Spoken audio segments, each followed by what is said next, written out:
65 yaşın içindeyim. 65 yaşın içindəsiniz. Şikayətiniz nədir? Mənim bir dəfə beyniyim əməliyyat olub, haradasa 2-3 il bundan əvvəl. Aha. 10 milli qrija var idi. 10 milli qrija, yırtıq var idi.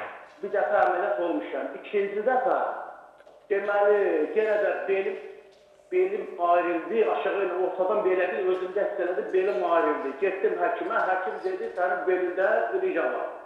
MT olmuşam, 6 yarım dedilər qrija var təzə. Ancaq onu əməliyyat eləmək mümkündür. Deyilər, voqqarka ilə bağlayıq, əməliyyat eləyək. Düzün istasyon mənə müraciət salındı ki, onu əməliyyat eləmək olmaz, elətdirmədim. Mən dedi, doktorumla xahiş edirəm, yəni doktorum mənə nə kimi yardım edə bilər? Nə kimi yardım edə bilər? Adam var ki, 10 millimetr yırtığı var, fəqər arasında heç bir şikayəti yoxdur. Çox yüngüldür.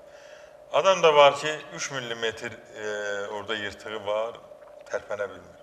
Yəni, mütləq mənada yerləşdiyi yerdən asılıdır, nə dərəcədə o sinir sıxılmasından asılıdır və yaxud bəzən görürsən, yırtığın yanında bir sinir sıxılması da var, protuziya deyirlər. Yəni, fərqli qaydadadır. Ancaq arı zəhəri çox gözəl effekt verir. Ümumiyyətlə, bütün həmin yırtıqların, həmin sinir sıxılmalarının, həmin də digər oynaq ağrılarının müalicəsində arı zəhəri qədər. Ümumiyyətlə, arı zəhəri Allahın insana verdiyi nömrə bir müalicədir. Elə bir müalicə növü, elə bir dərman yer üzündə yoxdur ki, arı zəhəri qədər effektli olsun. Tamam. Sidik qaçırmalar, üzr istəyirəm, sidik qaçırmalar, enuriz. Bugün gizlədirlər.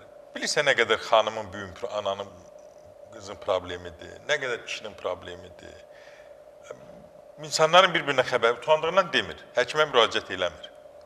Pampersdə gəzir və yaxud da ki, o pampersi tanımırsa evdən çölə çıxa bilmir. Orada da yenə də arı zəhəri mükəmməldir. Arı zəhərindən müalicə mükəmməldir.